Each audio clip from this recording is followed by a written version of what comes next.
Representative James Talarico made his way to Sanderson, Texas as part of his Frontera tour, where he's visiting neighboring border towns from El Paso to the Rio Grande Valley, speaking on common sense border security. It's day one of the 2026 World Cup, and the downtown Grub Hub here in Odessa is hosting watch parties all throughout the tournament, kicking things off with Mexico taking on South Africa. Let's go inside and check it out. Brazilian Jiu-Jitsu students here at Vagabond Gym had a very special training session this afternoon as former UFC welterweight champion and BJJ black belt Matt Serra spent some time with students showing them tips and tricks on the sport. Once upon a time, the movie theater was an experience for the community. However, with the COVID-19 pandemic and the rise of streaming services, there's been a decline in attendance. Now, one family in Fort Stockton is looking to change all that.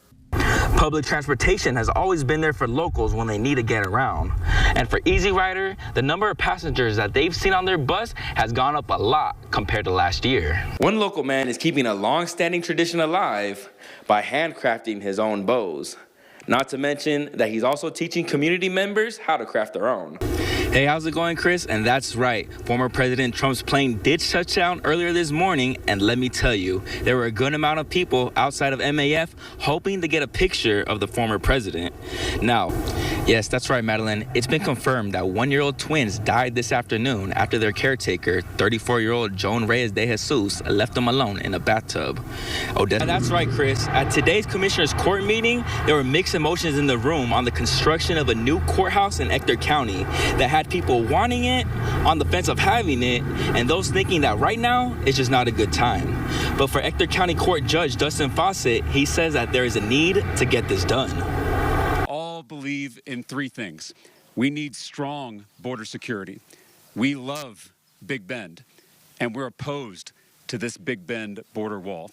Too often, politicians will show up at the border to demonize and weaponize and grandstand for their own benefit. I'm trying to do the opposite.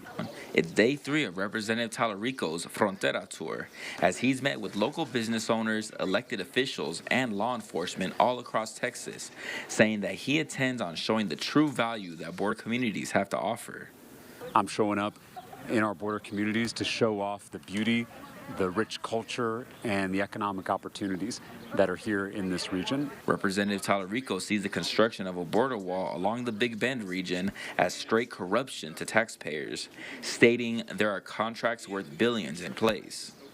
I mean, if this border wall goes through Big Bend, it will be a monument to corruption, because this construction of this useless wall has already been filled with no-bid contracts, with backroom deals. One contract for one out-of-state private corporation is worth $1.7 billion in our taxpayer funds.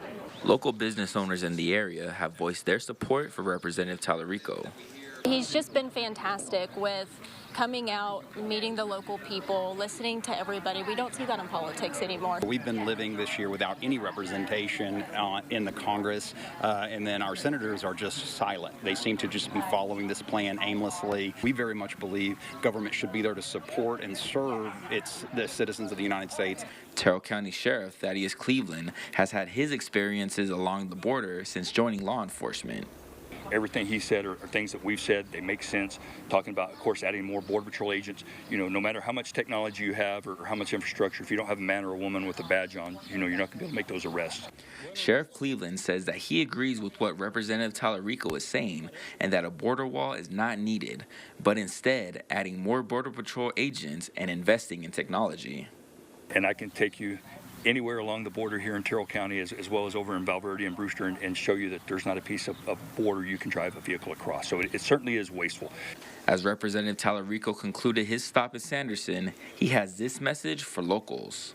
Starting that process now. I'm not waiting till I get elected. I'm building those relationships with local leaders so that I can figure out what they need and listen to their concerns, and then once I'm in office, be able to support them at the federal level. Reporting in Sanderson, Jesse Zaragoza, ABC, Big 2 News. In a controversial 4-3 vote, the Midland ISD School Board decided to change the name from Legacy High School back to Lee, a change that happened back in 2020 following Black Lives Matter's protest. Now, the atmosphere inside the Bowie Fine Arts Academy was split, as a number of concerned community members lobbied to keep the name the same as Legacy, while others urged the board to go back to Lee. Why would you insist? Why would you fight with your words and your good name for a name you know causes pain? Midland Way started its own history when it started in school. Bringing all this stuff up about racism when there's no racism from our point of view is ludicrous. Tuesday's special board meeting came about this past 4th of July when MISD Vice President Josh Gwynn made a Facebook post announcing that he would send in a request for the approval to rename Midland Legacy back to Midland Lee, stating, "This is not about division, it's about honoring the patriotic legacy that binds us." For those wanting to keep the name Legacy, they see what the name stands for.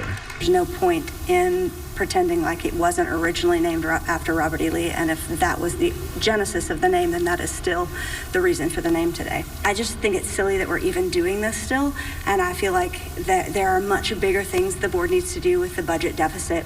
While those wanting to see the name reverted back to Lee, they say it's about school history. From my standpoint, I'm a third-generation alumni. My aunts and uncles, my kids, my friends. If you go back and you look over the years, whether it's football or baseball or whatever, Midland Lee, not Robert E. Lee, was one of the most well-branded schools in the state of Texas. Even for star alumni Councilman John Norman, he gave his view after donning the white and burgundy years ago. I don't think that any one of our students and anyone in our community should have to succumb to that name as we did. I think it belongs in the museum. Like a lot of things in history. Not trying to erase it, but just, keeping the name Legacy. And after deliberating, a vote was made. All those in favor of naming that new school Midland Lee High School, raise your right hand. From there, a room full of emotions. You ain't ready. Trust me, you ain't ready. It was a big, huge slap in the face, show that we don't matter, our children don't matter, and that we got 4 bozos sitting on our board. I think we have a lot of history here. 65 years of football teams been played here, that there's no reason to restart everything. Let's get rid of what the problem was and let's move forward. With the name change now being official, that will take place for the 2026 and 2027 school year. Reporting in Midland, Jesse Zaragoza, back to you.